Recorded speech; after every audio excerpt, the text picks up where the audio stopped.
होगा वो ज्यादा टेम्परेचर जो है वो रिसीव करेगा। अब पर हमको ये पता है कि अगर बहुत ज्यादा टेम्परेचर कोई रीजन रिसीव कर रहा है तो विद द एक्सेस टेम्परेचर वहां पे कौन सी कंडीशन जो है वो बनेगी, वहां पे इनस्टेबिलिटी वाली कंडीशन जो है वो बनेगी।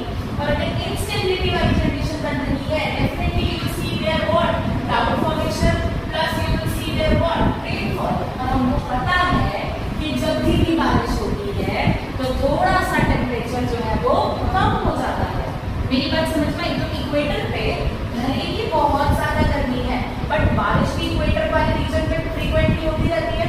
हर दिन या तो आप देखोगे कि बारिश होगी, कभी भी हो सकती है। आप साउथ में चले जाइए, केरला इधर आसपास वाले रीजन के अंदर, तमिलनाडु में कभी भी रेनफॉल के चांसेस जो है होते हैं। तो मतलब इतना ज्यादा ये रीजन तक रहा है यहाँ पे इंस्टेबिलिटी के चांसेस बहुत ज्यादा बढ़ गए। तो इसीलिए usually tropical low pressure area जो है वो इतना ज्यादा गर्म फील नहीं होता है क्योंकि वो किससे कंपनसेट हो जा रहा है, रेनफॉल से। बट जब आप ऊपर आ गए सब ट्रॉपिकल रीजन के अंदर तो भैया ये वाला रीजन यहाँ पे तो क्या है, इस पूरे रीजन की कंपैरिजन में तो हाई प्रेशर है, यहाँ पे एक्सेसिव लो प्रेशर है। पर इन दो रीजन के प्रेशर को यदि हमने कंपेयर करा तो यहाँ पे कंपैरेटिवली क्या होगा, हाई प्रेशर रीजन होगा।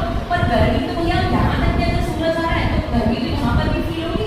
इसीलिए मैक्सिमम टेम्परेचर जो है वो रिकॉर्ड होता है सब ट्रॉपिकल हाई प्रेशर रीजन पर। So it is not the equator that experiences the highest temperature, it is the subtropical high pressure region।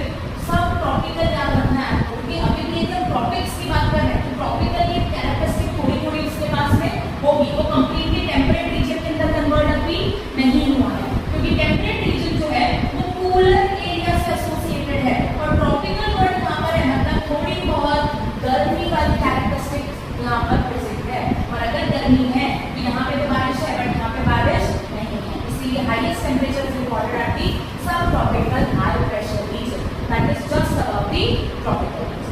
समझ में आ गया?